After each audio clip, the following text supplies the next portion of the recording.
Hello, everyone. Welcome and thank you for joining us again.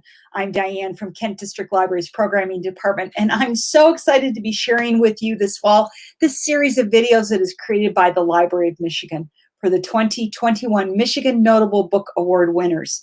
These author conversations introduce us to the incredible writing talent we have in our state and prompt those questions that you might ask if you were to meet these authors in person. We learn about how they got started, what inspires them, and those unique details about their award-winning book that will inspire you to read, and perhaps today even inspire you to write. Today's conversation is with Karen Dion and her psychological thriller, The Wicked Sister, one of my favorite genres of writing. I hope that you'll enjoy today's author conversation.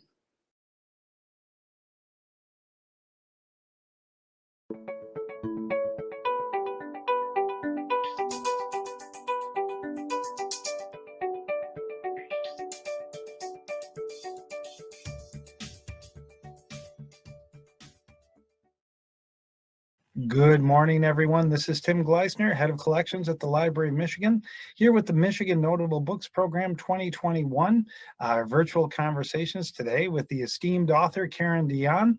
Good morning, Karen. How are you? Good morning, Tim. I'm well, thank you. Good. And just to let you know, Karen today is speaking outside her local public library, which is always a good thing for us here at the Library of Michigan. We're here to talk about her 2021 book, The Wicked Sister, plus some news about a past notable book. And with that, good morning, Karen. How are you today? Good morning. And, thankfully it's a beautiful day, no rain, nice weather, nice sunshine, just the way I like it. Fantastic. And so, Karen, I start off every conversation with every author just asking, how did you become a writer? And basically, what's your background and what led up to this point where you're basically writing critically acclaimed books? I love this question because, it's kind of like touches on the highlights of one's life journey. And so I won creative writing awards when I was in high school, which was quite some while ago. My 50th high school reunion is coming up this fall, to give you an idea. Congrats. And but I didn't pursue writing during all those years. I did other creative things, stained glass, fiber arts, and my husband and I moved as a young couple to the Upper Peninsula, where we homesteaded and we built a little cabin. So, always I was doing something creative. But when my son was in high school, we were living in St. Ignace. He's a talented writer, and I was encouraging him to enter the same contest I had done well in, the Scholastic Art and Writing Awards. He did do well. As it happened that year, it was the contest's 75th anniversary, and the awards ceremony was at the Kennedy Center in Washington, D.C. Wow. Kathy Bates was the master of ceremonies. Frank McCourt was the keynote speaker. And I was like, we are going. And so I think that's where I got the writing bug for myself. It was a classic, I don't want to say midlife crisis, but, my thoughts to myself was, well, what about me? I used to be a pretty good writer. Yeah. So I started writing short stories for about a year just to get the creative juices flowing again. And then I wrote a novel. That novel has never been published, but it did get me my literary agent, who I am still with him after 20 some years. My next two novels were science-based thrillers similar to what Michael Crichton writes, because that's what I like to read. And they were published by Berkeley. So, but they were published in mass market paperback size. They were in grocery stores, drugstores, super exciting, obviously, for an author. Fantastic, yeah. But that part of my career didn't really go anywhere, kind of petered off. And then I got the idea for what turned out to be my breakout book, The Marsh King's Daughter. And that took me into the arena of psychological suspense, which I think I should have been writing all along, because it plays to my writing strengths. So, my advice to aspiring writers is always, if your career isn't going the way you would like it to, maybe you're having trouble getting an agent, or, you're stuck in the mid-list, try writing something different, because maybe what you started writing isn't what you're especially good at. So, but that was roughly a 20-year journey from, starting to write seriously to where I am today. That is fantastic. Okay, so I have so many questions for you now. And so we're going to totally go off script. So That works. Karen, so Frank McCourt. Okay, so you started writing seriously again sometime in what, the mid to late 90s, and if Frank McCourt was at the Kennedy Center, right? That's right. That's right. I got my literary agent in 1999. So yeah. And so your earlier writing, going back to when you first won the award, back probably 20 years previous to that, maybe even. What were you writing then? What kind of stories were you writing? Was it poetry? Was it nonfiction? What were you writing way back then? It's hard to remember. Not poetry. I'm still not a poet. I love beautiful words, and I like to think that the parts of my writing border on poetry. Okay. But I just, yeah, poetry isn't my strong suit. So probably just whatever school assignments there were. As I've reconnected with some of the people I went to school with, they said, "Oh, you were always such a great writer. I'm not surprised you're writing now." So it's just kind of interesting. I do have some of my writing. My mother saved them. Thank goodness for mothers saving kids' work. I should go back and read them.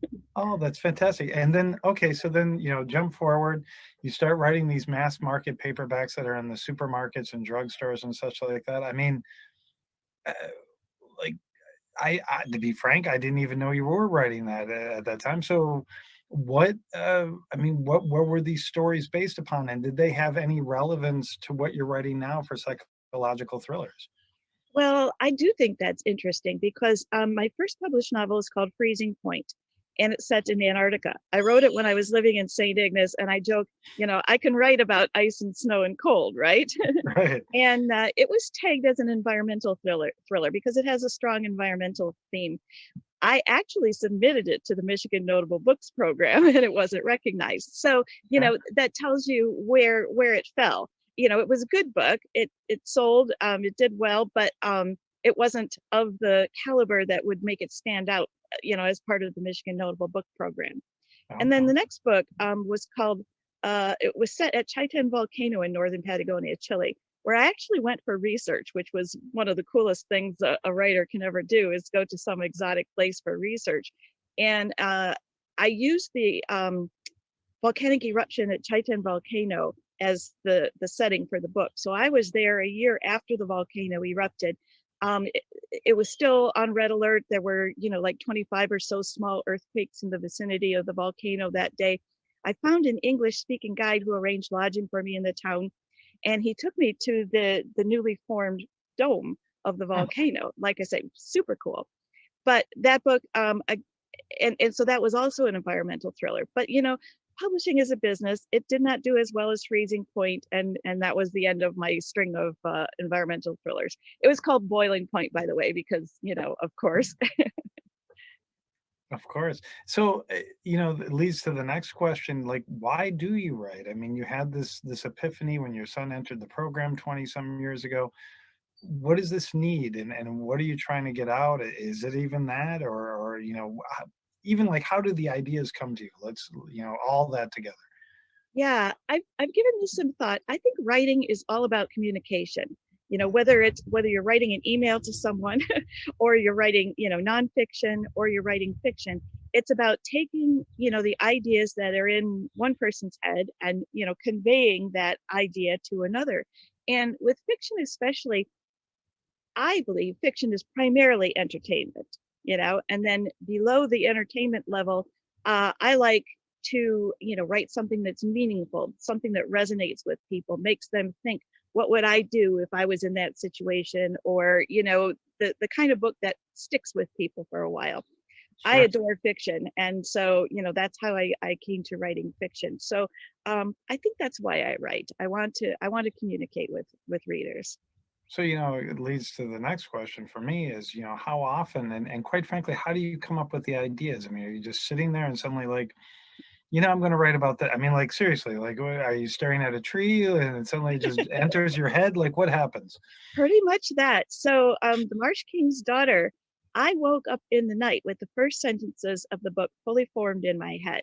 I wasn't dreaming about the character, the sentences were just there. And the Uh-huh. sentences are, if I told you my mother's name, you'd recognize it right away. My mother was famous, though she never wanted to be. Hers wasn't the kind of name anyone would wish for. J.C. Dugard, Amanda Berry, Elizabeth Smart, that kind of thing, though my mother was none of them. That was just poof in my head. Right, right, and right. and so it intrigued me because I thought, well, this is interesting. So this character is the daughter of a kidnapped girl and the man who took her. And in the morning, it still looked like a good idea. So I wrote up a few more paragraphs in the character's voice, basically her telling me more about herself. And that's now the first page of the novel. So Mhm. sometimes it's just complete inspiration like that. In the case of The Wicked Sister, my publisher Putnam bought 2 books from me, and I had no idea what the second book was going to be. So, when it came time to, when the dust settled and we got The Marsh King's Daughter edited and where we wanted it to be, and it was time to start on the next book of the contract, yeah, no idea whatsoever. But I knew that I wanted The Wicked Sister to share certain things with The Marsh King's Daughter. The Marsh King's Daughter has a strong fairy tale element. In fact, the story set in the past parallels the fairy tale by Hans Christian Andersen, The Marsh King's Daughter. Mhm. So I actually looked at fairy tales to see if there was another like that that would inspire me. And there wasn't, which is just as well, because I don't want to make like a clone of the book. I don't want. Right. It's one thing to write a follow-up book that readers of the first book will enjoy, but I wanted it to be different. So The Wicked Sister has a lot of fairy tale elements in it. It touches on a lot of fairy tales. It's about 2 sisters who they grow up in a gorgeous log cabin, hunting lodge, over the top, beautiful, on 4,000 pristine acres of wilderness southeast of Marquette. And I always tell people, the book is fiction because there are no 4,000 pristine acres of wilderness, in probably nowhere in Michigan, let alone in the Upper Peninsula, because of Right. logging. But Right. I'm postulating that Rachel is her name. Her great-great-grandfather was one of the timber barons, and he set this parcel of property aside for himself. So, and when Rachel's there, she and her sister and her mother and father, her parents are wildlife biologists. So she studies her parents, backing up, her father studies amphibians, her mother studies black bears. So Okay. she grows up even feeling a special affinity for black bears, that she thinks she can communicate with them on a deeper, almost a spiritual level. And this is the opposite. She's like the anti-Helena from The Marsh King's Daughter, because if Helena saw a black bear, her family lives off the grid, she would shoot it and eat it.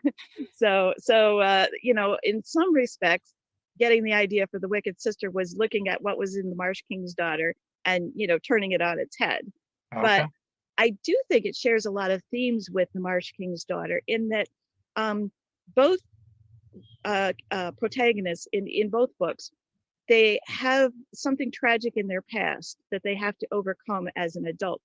In the case of Rachel and The Wicked Sister, the book doesn't open with her happily following her parents around in the woods. Instead, she's in a mental institution, and she's been there for 15 years because she believes that she's responsible for the terrible shooting accident that took both her parents' lives when she was 11. Sure. So obviously that's the thing that she has to get past. And so I like to think of them, even though they're, considered psychological suspense, some people read them as thrillers, that they have a deeper, more powerful meaning, and they're stories of redemption in a way, or overcoming, not being defined by the bad thing that happened in your past to make something out of yourself. So again, a bunch of questions, and I don't know if I'm going to remember them all hearing you talk. But so go back to Marsh King's Daughter. So you said I believe that's the book. You said you were asleep, you woke up, and you had a couple of the sentences fully formed in your mind when you woke up.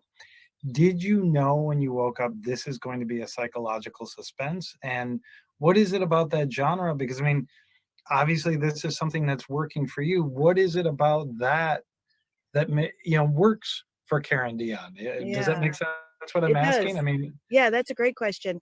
I did not wake up thinking, oh, this is going to be a psychological suspense. In fact, I didn't even know if the book was going to be a thriller, but I was so taken by this character, I wanted to tell her story. sure. And as far as the psychological aspect, I've always been fascinated by why people do what they do. Why did I say or think that? Why did I react that way? Why did you react that way? And that shows up even in my early books too. So, that part of it was natural for me. And then I think the suspense element comes in because I'm very easily bored. And I sometimes say musically, string quartet, no. And I used to play violin in high school, but string quartet, no. Big noisy symphony, yes. So I think that's Okay. where the suspense element comes in for me. So a bunch of questions again. So, you talked about you flew to a volcano in Argentina, I believe you said, right? I Yeah, mean, Chile, close enough. for these books, obviously, maybe some of your homesteading experience comes into play, but what kind of research did you have to do for both of these books? Yeah, that's what makes it interesting, because again, like many aspiring writers, I thought, oh, I like to set my books in an exotic location, Antarctica, an erupting volcano in Chile, and not realizing that where I lived for 30 years, the Upper Peninsula, is also an exotic location. Like The Marsh King's Daughter has been translated into 26 languages around the world. Wow. And so, people are reading that book and going, ooh, the Upper Peninsula of Michigan, how exotic. So, Nice. as far as research is concerned, I lived in the Upper Peninsula. When my husband and I moved to the UP, it was with the idea of feeling closer to nature. And so, we paid attention to the natural world during all those years. So there were so many times in writing both books that I would include a detail about the natural world in the book. And I would think to myself, I never would have found this, no matter how much research I did online, because I just know these things. Sure. And in fact, The Marsh King's Daughter was reviewed in the New York Times, which, for an author, that's like, kill me now. It can't get better than this. Right. Exactly. And the reviewer said that one of the things that makes the book so superb, his words, was the authenticity of the setting. And he said, you can tell when I write about the natural world that the author's knowledge goes deeper than Wikipedia, which, indeed it does. But So still, go ahead. I'm sorry. that's okay. There are big chunks that I had to research. Like in The Marsh King's Daughter, I mentioned that the family lives off the grid. So of course they hunt and fish. I've never hunted and fished. I've never even touched a gun. So, I had to do some really intense research for that. And I will say, I was quite intimidated at first because there's a scene where Helena, as a 6-year-old, she shoots her first deer. Sure. It's in the winter, because they're not respecting, hunting laws and seasons. Right. And I was very intimidated to write that scene because I could write like walking across the frozen marsh, what it feels like, what it sounds like, a crow cawing, imagining the fish and the frogs sleeping below her feet. But what it felt like to hold a gun and shoot a gun, I did not know. Right. So, I go to, I get a lot of my information from discussion forums because rather than read a book about how to, track or how to, shoot a gun, you can hear people's actual words in discussion forums and get a sense of the reality of it. And so when I did finally get the scene written, I'm very proud of it. It's now one of my favorite scenes. And in fact, a writer who writes what I call boy books, like military, shoot 'em up, that kind of thing. Shortly after The Marsh King's Daughter published, he sent me a message on Facebook. He was reading The Marsh King's Daughter and enjoying it. And he said, I don't usually tell people this, but I've been an avid hunter my whole life. And he said, when I read the scenes where Helena was learning to track and where she shoots her first deer, he said, I knew you were a hunter too. Nice. Very nice. So that really makes me smile. Yeah, no doubt. And so I Yeah. got to ask a question. So, uh, a bunch of them. Um, with the research in psychological suspense, are there authors that you read or have read in the last few years that you try to pattern off of? Uh, and who are you typically reading and in your daily read? And do you read on a regular basis? Well, I do read a lot. An author, once they're published, they're asked to read and endorse and blurb novels a lot. And Right. so, believe it or not, our personal choice reading time narrows drastically between writing our next book and then that situation.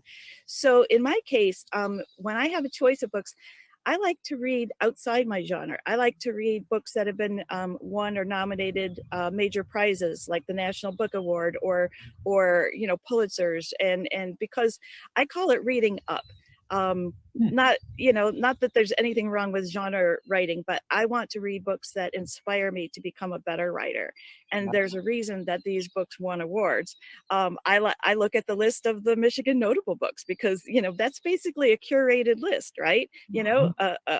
A group of people have looked at all these various books, Yep. that have a Michigan connection and said, these are the best books this year.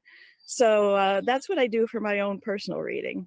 Oh, fantastic. So, I got a question. You talked about setting, and I usually ask questions about setting. You've already, gone to the UP. I have to ask, when you went to the publisher and you got this two book deal with Putnam, I believe you said, Yes. I, was it a hard sell? Was the UP a hard sell to Putnam originally before? I mean, was it? I mean, did they say, No. don't, oh no, it can't be the UP. Nobody knows the UP. And I'm just guessing. And I just, I'm just. No, it was actually the exact opposite. So, my agent sent the manuscript when I finished it on a Monday. He sent it to 36 editors to see if anyone wanted to publish it. By Tuesday morning, he had heard back from 29 of them. Wednesday, we had our first offer, which we turned down, and there more offers came in. And so a week later, the Marsh King's Daughter sold to Putnam at auction. There were actually 12 publishers who bid on the book. You go into more detail about your literary agent. I mean, this is something I don't talk about with a lot of people, but I mean, the Marsh King's Daughter, I didn't realize there had been such a quote unquote feeding frenzy for this book. So, I mean, how did that even work? That's a part of the process I've never heard about or even really contemplated before. Well, what happened to me is sort of every author's dream. It's very rare. It's not the common situation, but it's what agents hope will happen, right? Right. So my literary agent sent the manuscript for the Marsh King's Daughter to 36 editors on a Monday to see if anyone wanted to publish it. And by Tuesday morning, he had heard back from 29 of them. Wow. And we had our first offer for the book the next day. We turned it down. More offers came in. My agent set up an auction for the next week. And the next week, the Marsh King's Daughter sold in a 12-way auction. I mean, 12 publishers wanted to publish the book. Right.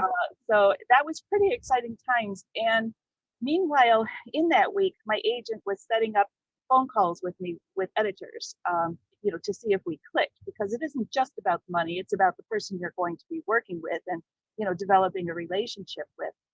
And many of the editors told me, like, they had high praise for the book. They said, this is why I'm in this business, finding a book like this. It's so thrilling, so exciting. And the thing is that most people don't maybe know about the business is it's not just one person's decision to make an offer on a book. Many people at the publisher have to read it, the marketing, the sales, and maybe the head publisher. They all read the book in this very short window of time, knowing that others are doing the same thing at other publishing houses. So and then, they get the go ahead to make an offer. So it's just pretty astonishing how that business side of it works. And I should add that when the Marsh King's Daughter sold at that 12-way auction, that was just for U.S. rights. Immediately after, the book sold in a 7-way auction in the UK, a 5-way auction in Germany, a 3-way auction in Korea, for a record amount in Poland. So it was a very heady time for all these publishers around the world who are just jumping on the book set in Michigan's Upper Peninsula to bring it to their readers too.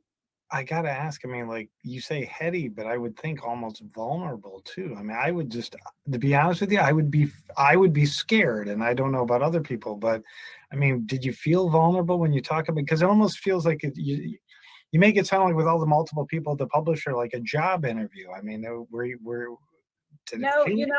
it was more like them trying to sell me on picking them. It was like being the prettiest girl at the dance, Oh, nice. All right. So much better. All right. Yeah. So that was good. Fantastic. So how often do you find yourself writing? I mean, do you find yourself every day sitting down for an hour, 4 hours, 15 minutes? I write full time now. The Marsh King's Daughter just literally, changed my life as far as that's concerned, and enabled me to, my husband was able to retire, and My best writing time is early morning. So I'm generally at my desk by 5 or 6 in the morning, Okay. writing. And I do peck away at it all day long, but there are a lot of business related things too for a full-time writer, answering emails and writing auxiliary pieces, for magazines about, how you got the idea for the book, interview questions, whatever. So I do that in the afternoon. And I recently moved to a rural area in the middle of Michigan. So now I spend a lot of time outside enjoying nature. And technically, I can say because my books are set in the natural world still, even the one I'm working on is also set in the Upper Peninsula. Right. I could say I'm doing research, but I'm really not. It's just being outside, enjoying wildlife, the beauty of the natural world. Well, that's fantastic. So when you talk about writing, obviously it's not all just, putting pen to paper. I mean, so what about the editing process and how often do you go back and change things? And, I mean, are you constantly editing your pieces and are there people reading your pieces as time goes on? Yeah, it evolves. I think when I was a newer writer, I was desperate and hungry for feedback, and I probably bored my family to tears, telling them about the beautiful sentences I wrote that day, or Right. wanting to know how was I going to handle this particular plot point and looking for suggestions. But as a writer progresses, you become more confident in your own writing, and so you don't need that feedback all the time. My literary agent is my first and best reader. He's a very good editor. He has a really good sense of what works in the book and what doesn't, and he's given me some fantastic suggestions along the way. But the book I'm working on now, I'm going to present to him fully finished. So that's going to be a first for us in that regard too. He Oh, knows what the idea is, but I'm just working on it myself. and obviously, I mean, you guys must have an amount of trust now. I mean, how long has he been your agent now? 4 or 5 years? No, 21, 22 years. Yeah, Oh, long wow. time. Okay. All right. Mhm. Okay. So right from the beginning then. Yes, longer than some marriages. Many marriages. So let Yeah. me ask you, so Wicked Sister, tell us about Wicked Sister. What do you want our readers to know or our viewers to know about this book? Yeah. Well, so there are two main things that I'm exploring in The Wicked Sister, and one I've already touched on. The idea that Rachel accidentally shot her parents. To me, there's so many accidental shootings, and especially shootings by children who don't know better. That's so tragic. And when I read about them, I think to myself, what would it be like for that person when they grow up? Maybe they were a toddler when they killed a family member. And, at some point they'll find out. And how will that change them as a person? Right. You would grow up thinking, oh, I'm a good person. I wouldn't hurt anybody. And then you find out, well, yeah, there's this horrible thing in your past. So that's one question I want you to work with in The Wicked Sister. And then the other is obviously by the title, you know that there's a wicked sister, right? Mhm. So what I'm working with in the story set in the past, which is told by Jenny's mother in the first person, which I think is interesting because the reader knows from the outset that she died a tragic death, so she's not still present. Um, so her story focuses on the idea of someone who has a child, a difficult child. Not every children are born with behavioral disorders. Some, and they show themselves from an early age on. And so for me, the central question in that part, Jenny's part of the story, is um, number one, how do you deal with that? Because you love your child, any parent wants what's best for their child, but Sure. your child is maybe shows violent tendencies towards their siblings. So at what point do you say, this isn't working, we have to send this child away? I can't, as a mother, I can't imagine doing that. Mhm. So that's kind of the question in The Wicked Sister for Jenny, the story set in the past. When does this behavioral issue become too much? Okay. Okay. So let me ask you, with Michigan, when you talk about your next book that's going to be fully formed, I mean, in your mind, do you see all your books being set in Michigan from now on? Do you think it's, an integral part of your storytelling or, just for this chapter? Your I thought? it's so interesting, that question, because at this point, yes, I will continue to set my books in Michigan. I love Michigan. I especially love the Upper Peninsula. Sure. And, I'm not done mining that territory, so to speak. I fascinated, like, okay, so Marsh King's Daughter takes place in the marsh swamp wetland. Right. Wicked Sister takes place in the forest. The Hmm. book I'm writing now, the main setting is going to be Lake Superior. It takes place Nice. in Grand Marais. And Okay. I want to be able to bring Lake Superior to life for readers in other parts of the world who've never seen this amazing lake. That's my goal with this book. But I'm also fascinated by a lot of Michigan's history, like the logging days. When we lived in the Upper Peninsula, I met a man who, I guess he was in his 40s or 50s when I met him, and he grew up in a logging camp, and Wow. he never went to school, and, there weren't other children to play with. I think his mom was the cook. I would love to work with some of those things even from the past. I would still stick with psychological suspense because that seems to be my thing. But yeah, I think there's a lot to explore still in Michigan, the Oh, Michigan that's setting. really, I mean, honestly, logging camps. I mean, I grew up in Wisconsin and we learned about logging camps. I mean, they were fascinating, just Yeah. fascinating places to learn about. And then I have to ask, just being a lover of Lake Michigan, would you ever set one on the South Shore of the Upper Peninsula at all, you think? Or is that you the know, boring side? I won't say it's beautiful. Of course, it's beautiful, but I do like the wildness. When I was researching the Marsh King's Daughter, I found out that the Upper Peninsula has 29% of the land area of the state of Michigan Sure. and 3% of the population. Mhm. And that's what I love. I was on book tour for the Marsh King's Daughter paperback, and I went to some cities and libraries in the Upper Peninsula, but also in the Traverse City area. And it was beautiful in Traverse City, but you look out over the bay and there's all these boats and sailboats. And if I go up to the Keweenaw and I look out over the Lake Superior and I see nothing, that's that's what I love. Okay. Okay. So, just to follow up, then, I mean, uh, where do you find inspiration for your books? Is it just that they just pop into your head? Do you just, I mean, you talk about historical, uh, how do you know, other than waking up from a dream, this is a good idea for a book? Yeah. Well, this is kind of the secret of being a writer. You get to pick your topics. You get to pick something that interests you or fascinates you. Maybe you just read a tiny article in the newspaper. In my case, in the book that I'm currently writing, and I read an article in the New York Times about a woman who was petitioning, well, sort of like Britney Spears, to get her life back. Mhm. She had become a ward of the state, and someone else was in control of all of her finances and so forth, and so that fascinated me. And I just bookmarked that article, for Wow. a future book because it's a topic that interests me. And so, unlike, a person that goes to school for writing, which I did not do, where you have to read the books that you're assigned, uh, a writer can write the books they choose. So it's kind of a nice arrangement. So other than history in Michigan, in the current world situation today, is there anything that, you draw influence from right now in our current situation as a country or in the world as a whole? Well, that's interesting because obviously everybody's been through a really rough year. And when the pandemic first hit a year ago, I couldn't write for a long time. It felt like making up stories about bad things happening to people was so insignificant compared to what was happening in the real world, right? Sure. Terrible things were really happening to people. Yeah, yeah. And so I really struggled to produce anything during that time.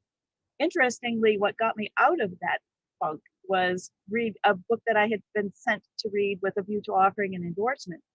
I got completely caught up in it. And by the time I finished, I was like, yes, that's what fiction can do. It can take you away from the moment and, put you in another place, another world. And so that I think I've lost a little bit of the thread of what you asked, but to me, that's what, gives value to what I do. And so that's what I hope, that my books will help people to, run away from their troubles, if only briefly.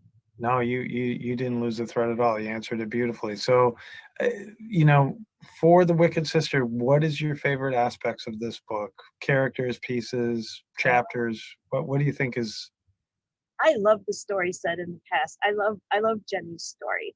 okay? And the reason I guess is because I'm a mother, you know, and that most resonates with me. And it's kind of funny because it's set in the past. I don't know exactly what year, but if Rachel in the present day part of the story is 25 years old, then you know the story is set like in the 90s, let's say.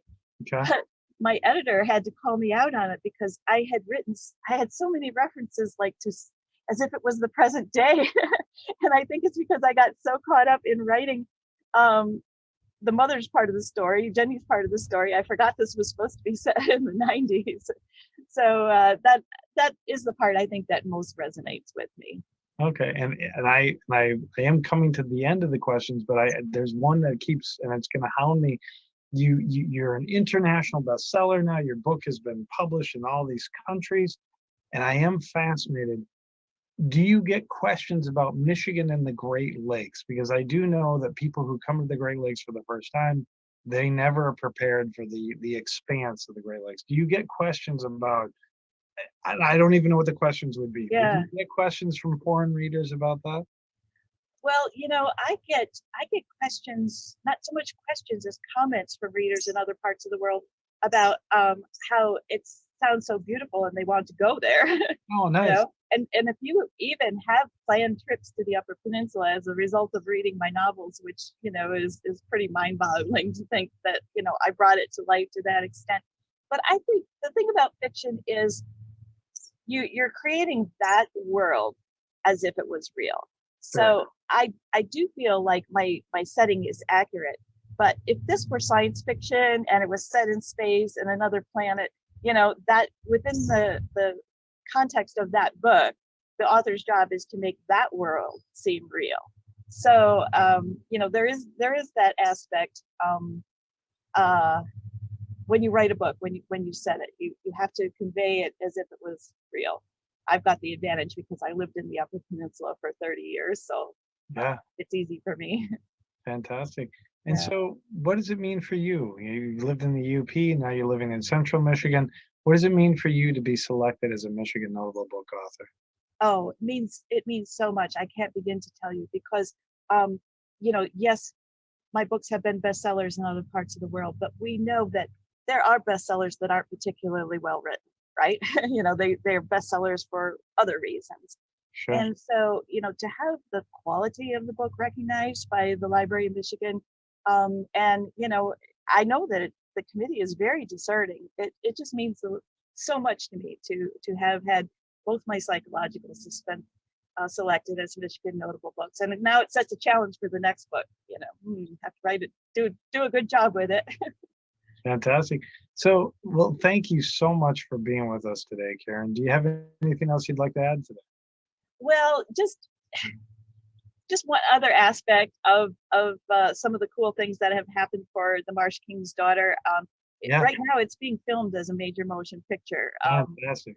Yeah, the production companies who are making the movie are responsible for movies like The Imitation Game with Benedict Cumberbatch and Spotlight and The Revenant. The star is Daisy Ridley. She was Rey in the Star Wars movies, Sure. and you know it's just this massive, massive undertaking. They're filming in Canada. I was going to ask, where are they filming? I was going to I say, know, I know. So many readers ask me, you know, why not film it in the Upper Peninsula? And I'm sure there are many, many practical considerations. You know, I'm are getting a they at sense, least filming in Ontario on the Great yes, Lake? in Ontario. But the Okay. producers assured me they very much, you know, the movie will be set as if it was in the Upper Peninsula, and they really wanted to get the feel of the natural world as much as possible. I've seen a few pictures from the set, and it's going to be a gorgeous film. But they're filming in a place, a river, where it entails a 20-minute boat ride for cast, crew, equipment. The director of photography posted a picture on Instagram stories, a video of a helicopter lowering equipment down to the set. So you know they're really going through a big effort to make it look like the Upper Peninsula. So I gotta Upper ask, Peninsula on steroids, I guess. is it at least on Lake Superior, or is it? Well, there's no Lake Superior in the Marsh I'm King's sorry. Daughter, but Okay, so yeah, it's but there will be a waterfall. And I I'm will I'm say thinking, this okay. too. Yeah. The other Yeah. thing that I'm learning, a lot about the movie making process. I now understand why a movie says based on the novel by so and so, because it's not a recreation of my novel on the screen. It's an interpretation of my novel on the screen. So, there are a lot of changes in the story. I really, really like the script. But of course, as an author, you know how people always say, oh, the book was so much better than the movie. Yes, I hope that's the case. Fantastic. Well, thank you for being with us today, and tell us all, just, I mean, if you're willing, what library yet, because we always like to plug libraries in the state. Oh, well, okay. So I'm outside the Sherman Township Library Zooming. And the reason I'm here is because in moving to a rural area, I don't get good internet at my house. And, so the library, not only do they have books and DVDs to rent or borrow inside, they also let me use their wonderful free high-speed internet. So yay for the Sherman Township Library. And you are not the first author to do that, so I Oh, can that's tell good to you, know. always a good plug for our libraries. But Karen, thank you so much for being with us today. Thank you, Tim. It's been a lot of fun. And to all of you, thank you for viewing. Again, we're here with Karen Dion and her book, The Wicked Sister, winner of the Michigan Notable Book 2021 award. And she also was the previous winner for the Marsh King's Daughter. And I just have to ask one thing: when are they expecting the movie to premiere? Well, I have not been told. I saw an article where someone, I guess it typically takes a year, but this person speculated that because The Marsh King's Daughter was a best-selling novel and because of the actors that are attached, that they might be hoping for awards. So apparently, if they want to position the movie for awards, it would be a December 2020 or January 2023 release. So Oh, good luck. sounds like a long way off, but Yeah. fortunately, there are lots of good books to read in the meanwhile, right? Yes, exactly, exactly. So Karen, thank you so much for being with us today, and have a wonderful day. Thank you so much, Tim.